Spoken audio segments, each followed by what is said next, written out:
What is going on, everybody, and welcome back to Red Seat Radio. My name is Corbin, and it feels like the Red Sox kind of have their opening day lineup set. They made their big move. They made their depth piece moves. I wouldn't be surprised if there were a couple other little moves here and there, but for the most part, I think the starting nine is ready to go.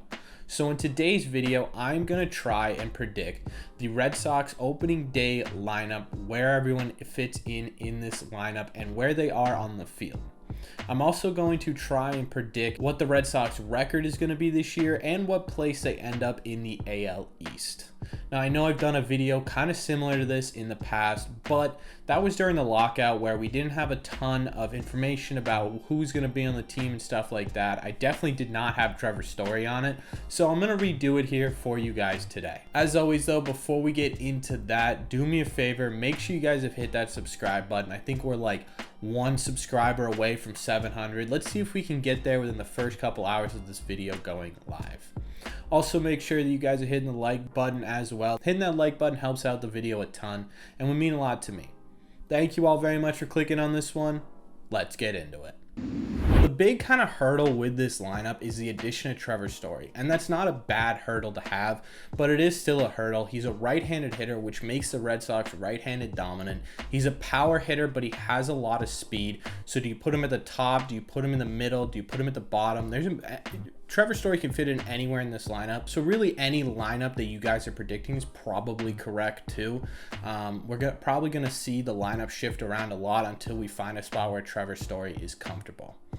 But here is the lineup that I have come up with. I used the Fangraphs lineup and just sort of changed it to be what I think it is. And so at number one, we've got Kike Hernandez. I think Kike will be our leadoff hitter for a little while. Yes, his contract is up soon, but I think the Red Sox retain him and make him our leadoff hitter for a pretty decent amount of time. We saw what he could do in the playoffs as a leadoff hitter, so I'm excited to watch what he does in 2022. At number two, I have Trevor Story. Now, this might be a little bit controversial. I know a lot of people want him at the 4 or 5 spot, but I really like Trevor Story at the 2. He's a power hitter, yes, but once he gets on base, if he doesn't hit it out, he's a threat on the bases as well, and I would love to have a guy like that on the bases when we've got our heart of the lineup up. Not saying he's not a power hitter or anything, but I really like the idea of him in the 2 spot. At number 3, I've got Rafael Devers. Now, normally he's a 4 and Xander bats 3, but I don't love the idea of having 3 straight righties when you have the ability to plug in Devers in that 3 spot.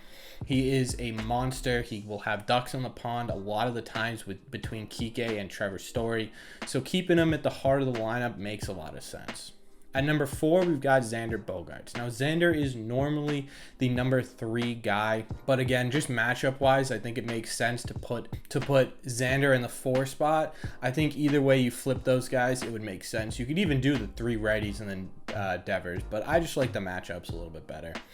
After that, we've got JD. I don't think he moves. He's a hitter of habit. Any little thing that tweaks or goes wrong in his schedule or practice or whatever kind of throws him off, so keep him in the 5 spot, let him do his thing. He's one of the best at what he does. Why change it? At number 6, we got Alex Verdugo. Now, Verdugo could have really gone anywhere in this lineup, but again, I like the matchups. When you only have 3 lefties, you got to sort of spread them out so it's not just a clump of righties and a clump of lefties. I really do think he's going to do really well on offense this year. You saw sparks of it last year. He was overall a pretty decent hitter, but I really think this year is the year he comes into his own. Same with number 7, Bobby Dahlbeck, the leadoff hitter of the bottom third of the order, and I really think Bobby Dahlbeck's going to have a year this year. 30 bombs, 100 RBIs maybe. He's going to be kind of nuts, and I can't wait to watch him work, but he's just not better than JD or Devers or Bogaerts, so he doesn't exactly crack that middle of the order. Still in the middle-ish of the lineup, though. After that, we got Christian Vasquez, who is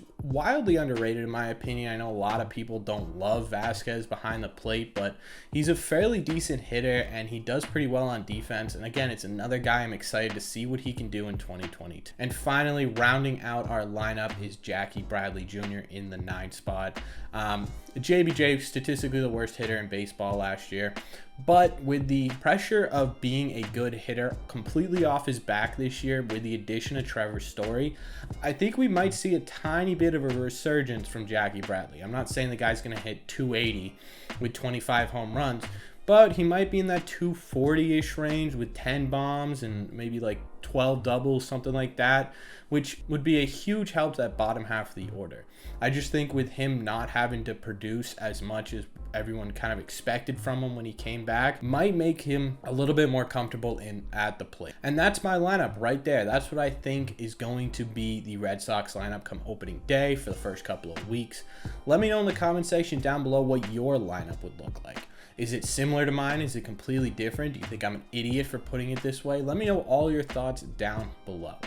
Let's move on to the predictions of wins and placement in the AL East. This was really tricky. It was hard to figure out where they are going to end up in the AL East because the AL East is such a tough, competitive division in baseball. It might be the toughest and most competitive in baseball.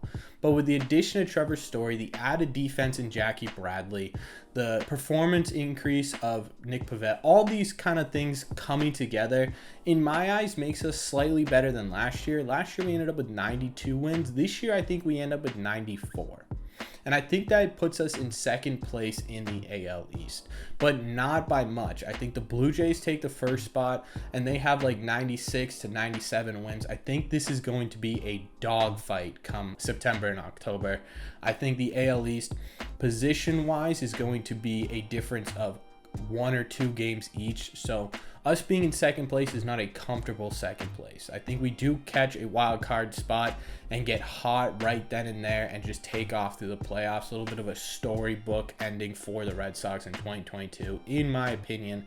But as for the rest of the AL East, I think the Blue Jays 1, the Red Sox 2, and I think the Rays 3 and the Yankees 4. Obviously the Orioles 5, but we don't need to talk about them.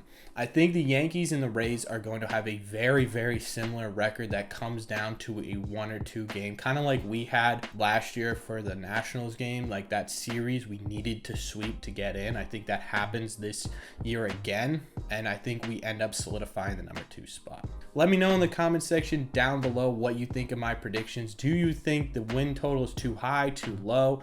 Do you think I'm an idiot again for putting the Red Sox in such high regard? Let me know all your thoughts down below. As always, if you've made it to the end of this video, do me a favor, make sure you guys have hit that subscribe button. Again, we are only one singular subscriber away from 700, so let's get there this video. Thank you all very much for clicking on this one, and I will see you in the next one.